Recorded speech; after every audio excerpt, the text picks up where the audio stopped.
Assalamualaikum warahmatullahi wabarakatuh. Alhamdulillahirabbil alamin. Allahumma shalli wa sallim wa barik ala sayyidina Muhammadin miftahi babi rahmatillah adada ma fi ilmillah salatan wa salaman daimaini bidawami mulkillah wa ala alihi wa ashabihi wa man tabi'a sunnatahu wa iqtada bihudah ila yaumil qiyamah. La haula wa la quwwata illa billah. Hadirin wal hadirat yang dirahmati Allah Subhanahu wa taala, syukur alhamdulillah saya masih diberi kesempatan bisa bersilaturahim mengkaji bersama dan Al-Quran dengan harapan semoga Allah senantiasa memberikan ridhonya kepada kita dan dibahagi bertahan dan kemanfaatan kepada kita. Pada kali ini kita lanjutkan kajian tafsir Al-Quran surat Al-Baqarah ayat 34 ya sampai 36.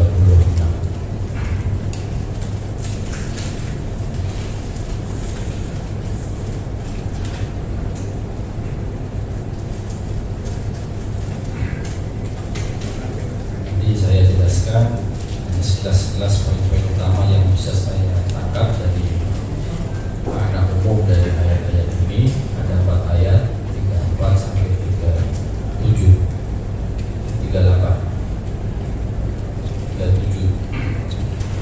Jadi sebelumnya tadi sempat disampaikan oleh Mas Misbah, karena kemarin pas dulu ya saya diminta untuk isi kajian Kamis itu yang rutin saya kasih info.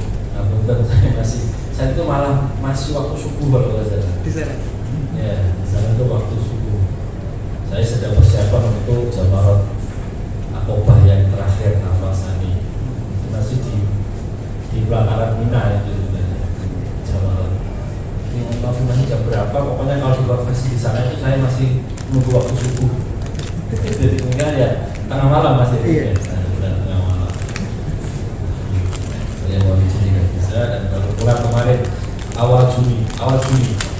Jadi masuk gelombang pertama. Kalau ini masih ada sebagian ini yang kloter 80-an daerah sekitar Purworejo itu sudah baru pulang hari. Kalau Semarang sudah kemarin, sepekan kemarin. Kudus sekitarnya Pekalongan awal-awal sudah lumayan, sudah sekitar 10 hari lebih kalau Pekalongan. Jadi urutannya gitu. Kalau di Pantura sudah pulang semua, Jepara, Kudus, Rembang, ini yang bagian tengah Purworejo, Klaten yang belum pulang. Karena masih ada 100, sisanya itu berapa? Kalau 100 kloter itu 80-an sudah sekitar 20-an, belasan. Ya doanya semoga kami semua diberi limpahan haji mabrur. Pengalamannya memang agak berbeda dari tahun kemarin. Ya mungkin sama yang Bapak Ibu saksikan di media televisi dan yang lainnya. Ramainya yang seperti itu ramainya. Ada ini, ada itu, ada ini.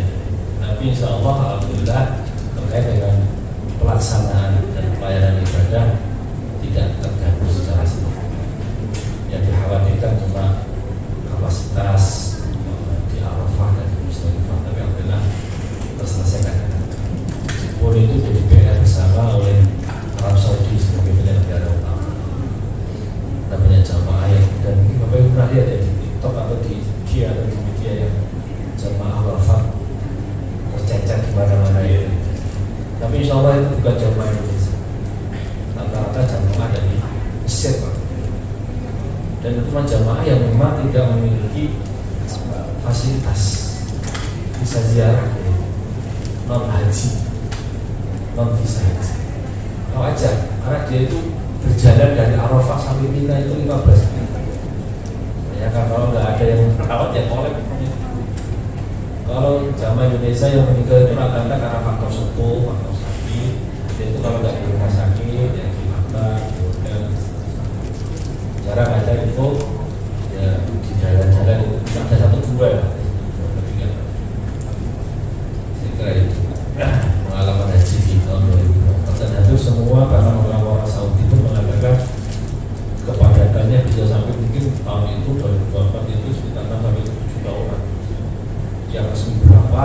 Jadi berdampak beda dengan tahun-tahun sebelumnya. Oke, kita lanjutkan. A'udzubillahi minasyaitonirrajim. Bismillahirrahmanirrahim. Wa idh qulna lil malaikati isjudu li Adama fasajadu illa iblis aba wastakbara wa kana minal kafirin. Wa qulna ya Adam uskun anta wa zawjuka al-jannah wa kula minha ragadan haythuma wa la taqrabu hadhihi syajarah fatakuna minadh dhalimin. فأزلهما الشيطان عنها فأخرجهما مما كان فيه فقلنا اهبطوا بعضكم لبعض عدو ولكم في الأرض مستقر ومتاع إلى حين فتلقى آدم من ربه كلمات فتاب عليه إنه هو التواب الرحيم. Ayat ini meneruskan cerita tentang pertama yang paling umum, tugas manusia sebagai makhluk utama yang diciptakan oleh Allah Subhanahu wa taala. Representasinya adalah Nabi Adam dilahirkan tidak hanya sekedar sebagai makhluk yang paripurna, makhluk yang paling istimewa, tetapi juga memiliki tugas utama, yaitu memakmurkan bumi, menjadi khalifahnya Allah, penggantinya Allah. Maka ada konsekuensi bahwa keistimewaan Adam bukan pada aspek dia diciptakan dari tanah. Itu semua makhluk ya dalam kata seperti itu. Makhluk itu kalau nggak unsurnya tanah, api, cahaya, nggak ada yang lain. Bahkan air, arus itu unsurnya adalah air. Tetapi bukan aspek itu yang menjadikan Allah memberikan alasan kenapa Adam jadi makhluk utama.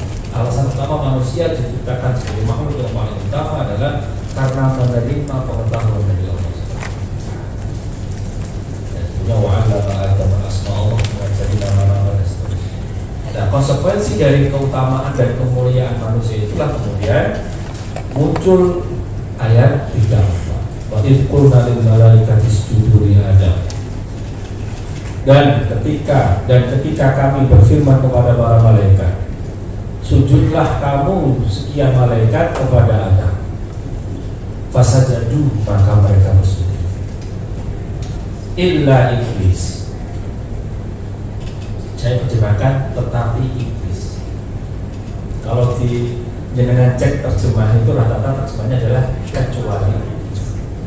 Apa ada yang salah? Tidak ada yang salah. Terkait dengan iblis dan hubungannya dengan malaikat dalam ayat ini, ulama memberikan tanggapan yang beragam. Kenapa saya terjemahkan tetapi iblis? Karena saya mengikuti pandangan bahwa iblis bukan bagian dari golongan malaikat. Ya.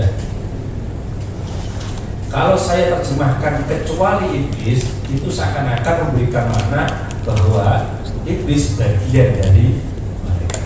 Saya beri contoh.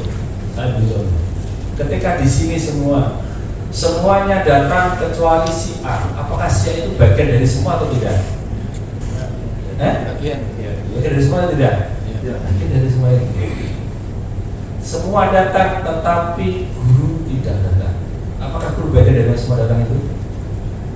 Tidak. Kata kecuali itu tapi bisa kalau ditutup. Semuanya pada tidur kecuali orang ini. Orang ini bagian dari yang tidur itu tidak dari sisi entitasnya. Bagian dari yang tidak. Kalau semuanya hadir kecuali Pak Yai. Pak Yai bukan bagian dari yang jamaah. Tapi makna kecuali itu bisa diubah makna itu. Tapi kalau dikatakan tetapi, itu secara langsung dipahami bahwa kalau itu iblis bukan bagian dari malaikat. Karena apa? Karena faktanya ketika di ayat yang lain Allah tanya, kenapa sih kamu nggak mau menyembah atau bersujud? Menyembah, nggak mau sujud kepada Adam. Alasannya bukan seperti alasan malaikat. Alasan mereka adalah ketaatan. Allah perintah karena mereka tidak punya orientasi untuk melanggar al-Qur'an. Sunallah tidak pernah berbohong, tidak pernah bermaksiat. Itu karakter malaikat. Terus apa Allah perintah ya dia ikuti, tanpa pertanyaan, tanpa respon, tanpa komen. Sami'na wa ata'na. Tapi iblis ditanya oleh Allah, kenapa kamu gak mau sujud? Khalaqtani min nar wa khalaqtahu min nar. Loh, aku tercipta dari api. dan dia Adam tercipta dari tanah. Nah, unsur yang ini aba wastakbar, menolak, enggan dan angkuh, sombong. Itu yang menjadi alasan kemudian Allah mengatakan, loh, kamu lupa bahwa yang perintah itu saya. Ini bukan soal dia dari apa dan dia dari siapa. Siapa yang memerintahkan? Kita tuh terkadang seperti itu. Sama Allah aja saudara ini. Kita sering mengeluh dengan apa Allah yang berikan kepada Allah berikan kepada kita, karena kita berorientasi pada apa yang Dia beri, bukan kepada siapa yang cuma segini gitu. Apaan ini? Ini saya bisa cari sendiri gitu. Lupa siapa ya? Lupa siapa yang berikan perintah. Kata istighfar itu apalagi itu satu-satu sifatnya Allah, tidak boleh dipakai oleh siapapun makhluk. Al-kibriya'u ridha ini kan faman naza'a minni, barang siapa yang bahwa kesombongan itu adalah kebanggaanku, ridhaku. Barang siapa yang mencopot dariku maka dia perang dengan dia seterusnya. Maka dalam konteks ini iblis memang ada riwayat iblis itu gurunya para malaikat dan seterusnya. Maka kemudian ada Ibnu Qayyim kalau tidak salah mengatakan bahwa cerita tentang sejarah manusia pertama antara hubungan antara iblis, setan, Adam dan keturunan yang awal itu memberikan warisannya memberikan satu keburukan, kemaksiatan tiga yang paling pokok dalam kehidupan manusia. Apa? Kesombongan, ketamakan, dan hasud, iri dengki. Itu tiga sifat buruk yang pertama lahir dari sejarah peradaban manusia. Sombong diwakili oleh perilaku iblis, tamak diwakili oleh perilaku Adam dan Hawa. Tadi kita soal makan buah. Dengki diwakili oleh Qabil ketika membunuh. Hampir semua kemaksiatan dan sifat buruk kita itu mesti bersumber dari tiga aspek itu. Mau yang tamak, mau yang iri, atau mau yang sombong. Bahkan dikatakan oleh ulama, sombong itu tidak mesti kita membanggakan diri kita di hadapan orang lain, tidak mesti. Meremehkan orang lain itu sudah dianggap sebagai bagian dari kesombongan. Ah, kamu bisa apa? Itu sudah mengatakan bahwa saya tanpa sadar kalau saya lebih baik daripada kamu. Tanpa kita ngomong saya lebih baik daripada kamu, kita meremehkan orang lain, itu sudah masuk kategori sombong. Nah, inilah yang kemudian bahkan minal kafirin. Maka iblis kemudian bagian dari orang-orang kafir. Orang kafir kenapa? Karena dia menutupi kebenaran yang ada. Kesombongan itu bisa menutupi kebenaran. Orang bilang dari jaim dia. Karena senior sudah kita tahu bahwa dia itu salah langkahnya, Allah tidak apa-apa, biasa aja saya. Sombong, dia kufur, menutupi kebenaran bahwa dia itu salah, tapi nggak mau disalah. Itu namanya kufur, kafir itu namanya, orang kafir itu. Sama Abu Lahab, Abu Jahal itu orang-orang yang sombong bukan karena tidak mengingkari, bukan karena tidak percaya dengan apa yang dikatakan Muhammad. Muhammad itu orang nggak pernah bohong, Al-Amin dia itu. Orangnya pasti benar. Cuma saya itu yakin oleh Muhammad. Abu Jahal itu bilangnya gitu. Abu Lahab juga bilang gitu. Masa saya itu adalah juragannya orang-orang Quraisy, penggedenya orang Quraisy, mau disejajarkan sama Bilal mata Buddha? Tidak mau. Dia namanya kafirnya kafir juhud. Ingkar karena apa? Tidak mau, bukan karena kebenarannya yang dianggap oleh Muhammad. Karena banyak cerita bahwa beberapa kali itu Abu Lahab kepergok, ini apa namanya? Nguping dengan jawabannya. Nguping ketika Rasul mengajarkan kepada para sahabat. Dan dia kalau ditanya, apa ajaran ini? Tapi kok ya, maksud aku dijaga Bilal. Ya cemen lah. Karena kesombongan itu kemudian dia tertutupi dari kebenaran. Itu terkait dengan ayat ini. Jadi sujud di sini bukan kaitannya dengan penghambaan. Ini yang salah maknanya. Maka tafsirnya apa? Sujudnya itu apa? Buku. Bukan sujudnya seperti orang sholat itu, enggak. Membungkukkan diri sebagai bentuk penghormatan. Lah kenapa dihormati? Malaikat itu kemudian menyadari bahwa Adam lebih istimewa daripada dirinya karena Adam dikasih pengetahuan oleh Allah. Maka ayat sebelumnya itu menyantol. Qala ya Adam ambihum bi asma'i. Wahai Adam, ceritakan nama-nama ini. Bahkan akhirnya Adam mengajari para malaikat. tentang bentuk warna-warni kehidupan di dunia ini. Ketika itu kemudian Adam menjadi khalifahnya Allah. Jadi sujud itu adalah bentuk penghormatan atas Adam, bukan bentuk penghambaan atas Adam. Nah, sujud itu maknanya bukan dalam gambaran kita sholat, itu nggak ada satupun ajaran seperti itu. Sujudnya ya sujud bungkuk, orang kalau hormat itulah. Ya tradisi kita itu salaman bungkuk, itu namanya penghormatan, bukan penghambaan. Kemudian ayat nomor 35, wa qulna ya Adam uskun anta wa zawjukal jannah, dan kami berkata kepada Adam, ya Adam, tinggallah kamu dan pasanganmu di dalam surga. Nah ini di sini tuh Al-Quran tidak pernah mengatakan, maka saya juga ingin makna secara level aja, pasanganmu. Yang dalam konteks ini adalah istri kalau dalam bahasa kita. Kalau laki-laki punya pasangan namanya istri, kalau perempuan punya pasangan namanya suami. Bahasa Al-Qur'annya itu uskun anta wa zawjuka. Wa zawju. Zawju itu kalau dalam redaksi Arab itu identik dengan laki-laki. Kalau perempuan zaujatun, ada taknya kecil itu. Ini kalau orang lagi baca bahasa Arab, bahaya terjemahan ayat ini. Kalau gitu pasangannya Adam itu cowok, lari modal itu. Karena apa? Ternyata dalam sejarahnya memang peristilah yang awal dipakai apa itu zauju, tidak ada kata zauju. Ada sejarah perjalanan bahasa Arab ya, sebagai bahasa yang berkembang di Arab saat itu, kata zaujatun itu baru muncul terakhir-terakhir gitu. Untuk membedakan pasangan laki-laki dan pasangan perempuan. Kalau bahasa Arab yang lama, zaujud, pasangan. Pasangan itu tergantung konteksnya. Kalau laki-laki ya punya pasangan namanya istri. Gak usah disemakan zaujatun. Jadi prediksi, nanti orientasinya ke sana kan repot. Kalau ada pasangannya cowok, repot itu terus. Oh, bahwa itu ternyata laki-laki, wah apa Quran lagi kacau gitu. Nah, ada ini kemudian mengatakan bahwa Allah mengizinkan Nabi Adam untuk tinggal bersama pasangannya. Hawa itu dari mana? Itu perkembangannya panjang. Khilaf ulama atas apakah dari apa iku tulang rusuknya itu panjang sekali lah penjelasannya itu. Ini satu titik poin pada bahwa Allah memberikan anugerah yang luar biasa kepada nenek moyang manusia, leluhur kita Adam alaihissalam dan pasangannya. Nama Hawa itu dari mana? Dari berbagai riwayat hadis. Riwayat itu namanya Hawa. Kalau dalam tradisi agama non-Muslim itu disebut dengan Eva, ya, Eva, Hawa sama, Hawa. Jadi Eva ya, Eva itu ya dalam semua sejarah agama mengatakan cita-cita seperti itu. Kemudian di situ Allah menyatakan makanlah dengan nikmat berbagai makanan yang ada di sana sesuka. Tetapi janganlah kamu mendekati pohon ini. Sebelum kesini saya ingin mengatakan ini, wala uskun anta wa zawjukal jannah, surga.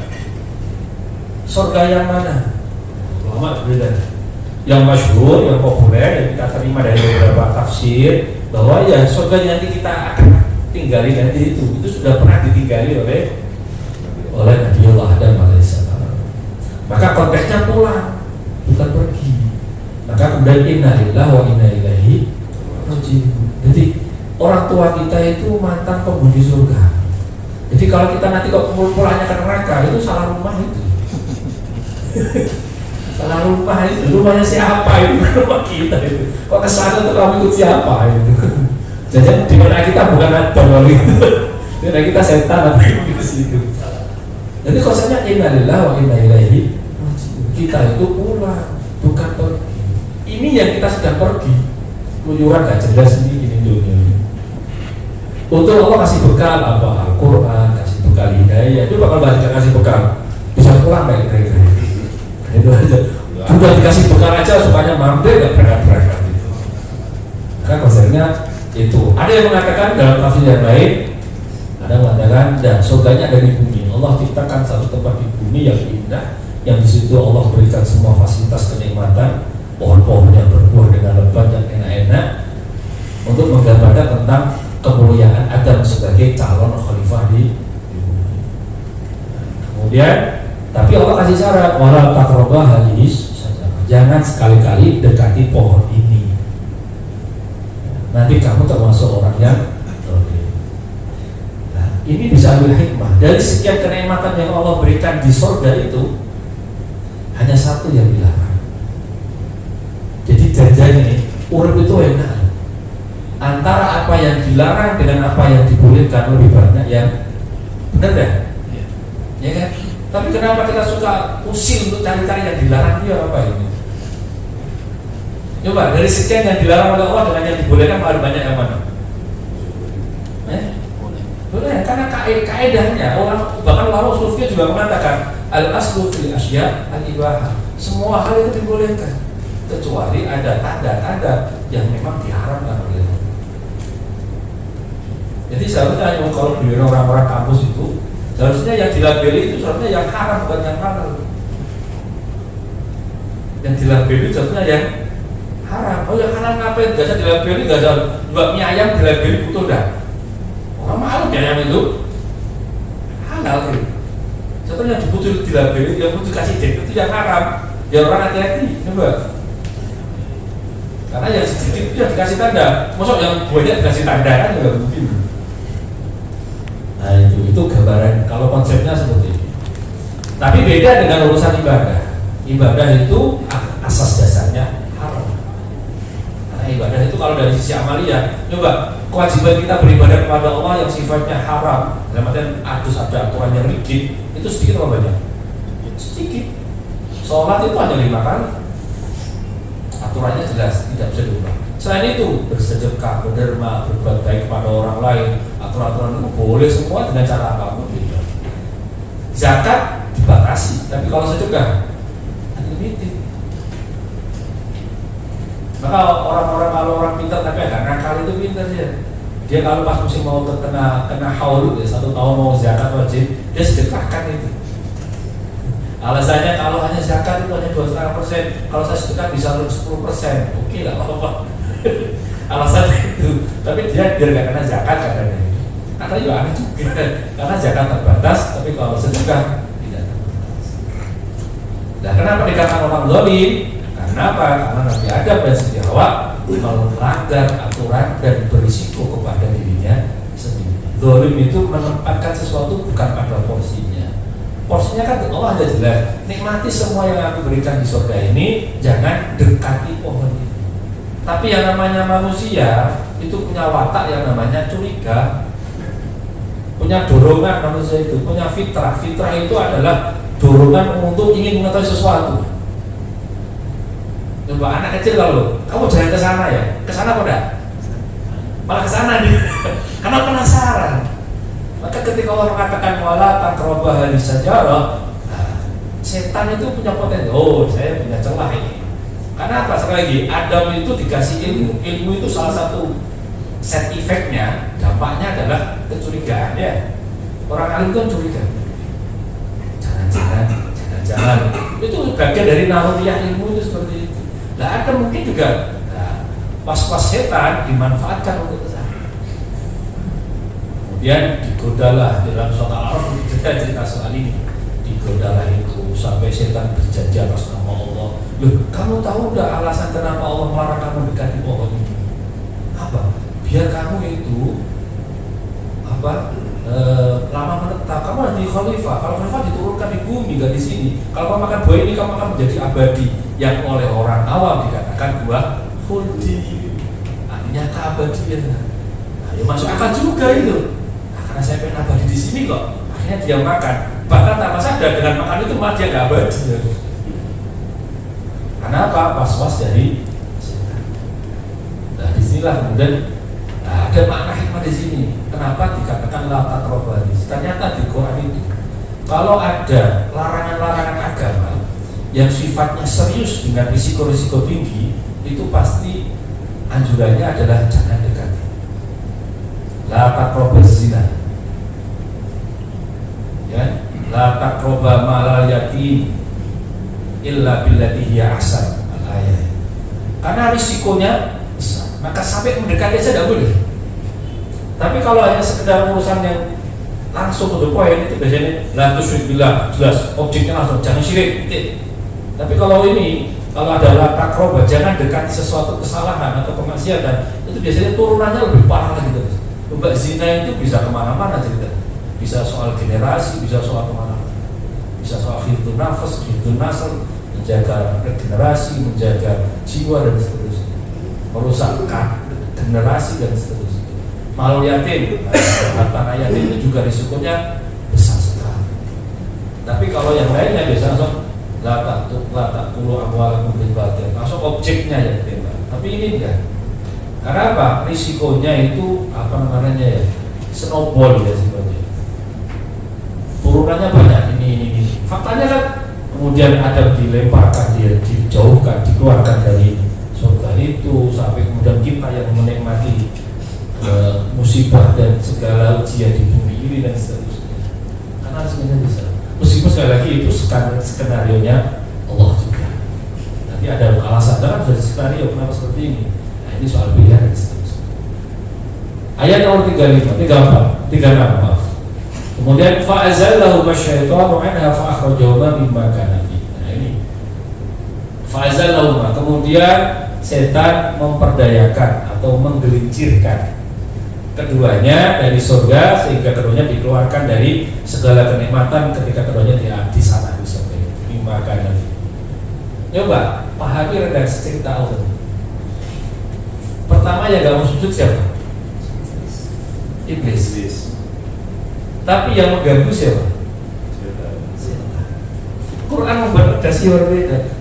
Meskipun menurut saya kalau tidak cerita tentang siapa yang mengganggu siapa? Adam itu biasanya iblis. Nah, Quran nggak mengatakan iblis yang mengganggu itu. Quran itu hati-hati sekali kalau cerita. Iblis itu bukan otak pengganggu. Iblis itu jin yang terhormat dalam sisi itu. Maka berarti setan itu bagian dari iblis yang tugasnya ganggu. Gak ada cerita orang diganggu iblis, gak ada. Raja masa ganggu ya cemen tuh. Yang ganggu ya kocok-kocoknya itu ya. Maka dan setan itu kemudian fa'azallahuma, dia namanya fawaswasa. Setan itu karakternya itu nipu daya, merayu, menggoda, bisikan. Di setan itu mainnya di belakang dan di depan. Kalau di depan dia bijak orang mas, temannya kita. Kan kelihatannya bagus tapi udah teroke itu kan jangan. Setan tuh mainnya seperti itu. Kalau sudah tergelincir dia mengatakan siapa suruh ikut saya, itu setan. Maka ketika kemudian Adam salah dalam konteks ini, setan nggak cuci tangan dia, salahnya mau. Maka nanti ada yang lain kemudian kenapa Allah menerima tobatnya Adam tapi tidak menerima tobatnya sujud, tidak pembakaran sujudnya iblis.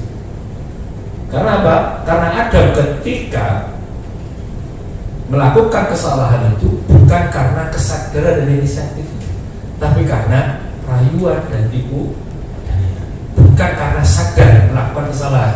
Kan gak ada cerita ada Adam dan Siti Hawa kemudian ambil buah itu makan, kan gak ada.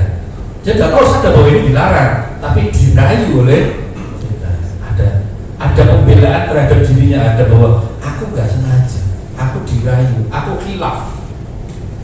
Nah, bisa seperti ini bagi Allah itu mudah dimaafkan. Tapi problem bagi kita sekarang itu enggak. Kita kadang sadar betul terang-terangan melakukan kemaksiatan, dan orang ajarin gitu. Terus mental iblis gitu. Kalau mental setannya, ribet-ribet, terus sadar, terus jelas mendem, gak apa-apa, Gusti Allah mau ngapura. Gak iso wong sadar koyo ngono. Jadi ayat ini memberikan penjelasan kepada kita satu itu. Yang kedua adalah banyak cerita, mohon maaf, yang kemudian memojokkan perempuan dalam kisah ini. Kalau Anda pernah ada nggak film tentang Eva dan Adam itu yang kemudian merayu Adam siapa? Siti Hawa, dia bawa buah yang digambarkan apel kalau nggak salah itu, karom, apel. Mungkin apel dulu gambar orang buah paling nikmat ya mungkin. Kalau imajinasi surga itu mesti ada buah apelnya. Jangan aja dulunya nggak ada itu, nggak ada itu. Pasti apel, kalau nggak apel, kurma, anggur ya, anggur. Karena apa? Basket masyarakatnya Palestina, kawasan-kawasan Israel ya. Kawasan-kawasan itu kawasan, agama-agama kuno kan di sana semua. Nah, karena itu kalau nggak apel ya, anggur. Nah, dibawa kepada Adam, dirayu, kemudian ada hubungan,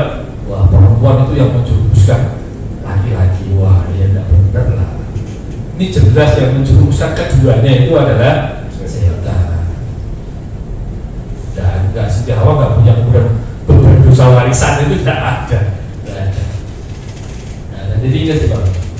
Jadi dan kami berfirman, turunlah kamu sebagai sebagian kamu menjadi musuh bagi yang lain, dan bagi kamu ada yang tempat tinggal dan kesenangan di bumi sampai waktunya ditentukan. Tapi apapun akhirnya kita Adam diturunkan ya dari surga itu ke bumi dengan segala kenikmatan yang ada, plus ada permusuhan di antara setan dengan Adam. Nah, ini awal cerita manusia bermusuhan dengan Maka di Quran sering mengatakan inna syaitana aduwwun, setan itu musuhmu yang paling jelas. Tapi kok yang disenangi? Bahkan Imam Ghazali itu mengkritik kita sendiri, yang orang-orang kita tuh mengatakan setan itu musuh, tapi aduwwun mahbub, musuh yang dicintai karena ngejak enak-enak tau, ngejak enak-enak tau. Maka yo enak sih, tapi yo enak, dilawan yo gak enak, tapi dituruti yo gak enak juga. Itu setan gambarannya. Jadi di ayat ini memberikan gambaran itu. Kemudian selanjutnya fatalaqa Adam bi rabbih kalimatin fataba alaihi wa tawaffahi. Disitulah kemudian Adam menyesali, banyak riwayat dikatakan penyesalannya kemudian beberapa hari sampai beliau puasa dan seterusnya, sampai ada riwayat kemudian mendapatkan ilham ketika di Ares. Nabi Adam melihat tulisan Muhammad Rasulullah dan bertanya kepada para malaikat, itu nama siapa? Itu nama Khatamul Mursalin, Khatamul Anbiya, itu bagian dari keturunanmu nanti, cahaya sudah dibuat oleh Allah, Nur Muhammad dan seterusnya. Kemudian dengan alasan itu Nabi Allah Adam berwasilah dengan nama yang tertulis di dalam aras di sampingmu, ya Allah, Rabbana dhalamna anfusana. Itu ayat Nabi Adam dan Siti Hawa, doanya Rabbana dhalamna anfusana wa illam taghfir lana lanakunanna minal khasirin. Kenapa dhalamna? Coba ayat yang sebelumnya tadi dinaikkan dikit. Yang ini yang nomor 35. Fatakuna minal dhalimin. Karena ada merasa dia sedang menyalahi dirinya sendiri dengan melakukan kesalahan. Jadi orang yang melanggar kemaksiatan, orang yang melakukan kemaksiatan, melanggar perintah Allah, itu pada prinsipnya sedang menyalahi dirinya, sedang menyakiti diri, tidak menyakiti Allah sama sekali. Nah, itu satu. Kemudian kalimatnya itu fataba alaihi. Kemudian Allah menerima tobat mereka. Dalam riwayat dikatakan tobatnya itu diterima di tanggal 10 Asyura. Nama Asyura itu keramat sekali oleh agama-agama Samawi, tidaknya Islam, Nasrani, Yahudi juga memuliakan tarian Asyura. Karena peristiwa-peristiwa hebat itu ada di momen-momen itu. Ya, saya ingin garis terakhir. Innahu huwa tawwabur rahim. Allah itu banyak diartikan sebagai Allah itu zat yang banyak menerima tobat. Tidaknya itu, Imam Ghazali mengatakan gini, Allah tidak sekedar sebagai zat yang menerima tobat, tetapi Allah juga tidak sekedar mau menerima, tapi Allah memberikan pintu jalan dan kesempatan kepada siapapun untuk bisa bertobat. Jadi Allah itu tidak sudah terus datang sendiri tak terima, enggak. Allah itu kadang merayu, ya, mudah mempelajari jalan. Allah kadang orang yang nakal itu kadang dikasih kesadaran dengan cara apapun, akhirnya dia mau kembali kepada Allah. Karena kita banyak orang tobat itu ketemu anak kecil, kemudian dia merasa memori kecil, anak kecilnya kembali, kemudian saya ingin pulang lagi kepada Allah. Jadi Allah itu tidak sedang mau menerima. Orang menerima kan pasif, datang tak terima, oke ACC gitu ya. Tapi tidak, Allah itu aktif. Orang-orang yang sedang terlena dengan kemaksiatan dan keduniaan itu, Allah cari cara dengan apapun agar mereka bisa kembali. Dan Allah menyiapkan cara-cara itu, baik dengan cara yang keras, ujian, musibah, atau dengan cara yang nikmat, dikasihkan contoh yang baik dan dihadapannya kemudian dia merasa sadar dan seterusnya. Dan satu hal lagi, Ar-Rahim. Allah itu kalau sudah menerima, tidak menerima, langsung dikasih reward banyak. Saya sering ngomong bahwa Allah ampunannya itu pasti berhubungan langsung dengan kasih sayang. Innallaha ghafurur rahim. Kalau ada sedang ngampuni, kita pun bisa. Ya wis ampuni. Apa setelah itu udah kita memperbaiki diri hubungannya, kemudian mangan-mangan dari kocok akrab juga. Sebenarnya ampuni, gak usah geger, sebaliknya, wis kita kerja pertemanan selesai gitu kan. Tapi Allah enggak, langsung dirangkul, langsung kamu mau apa, kamu minta apa. Jadi yang kemarin selesaikan, sudah selesai. Jadi Allah itu tidak sedang mengampuni, tapi juga kemudian menyayangi. Ini yang sulit bagi kita. Kalau mau contoh yang real dalam kehidupan kita, orang tua kita, ampunannya itu berjalan lurus dengan kasih sayangnya, benar kan? Misalnya kita banyak cerita kalau mau beli kalau pulang ke rumah, tidak hanya ampunan yang kita dapat, tapi kasih sayang itu kembali lagi kepada kita. Maka Mbah Soleh Daran itu dalam Majmu'ah Syariahnya mengatakan kalau Anda ingin melihat Tuhan yang kelihatan dalam hubungan kita di dunia, maka lihatlah orang tua. Bahasanya Mbah Soleh itu orang tua itu pangeran katon dalam teks kitabnya itu. Tuhan yang terlihat karena kasih sayangnya tidak berharap apapun dari kesalahan-kesalahan kita. Saya kira itu jam setengah 5 atau 10.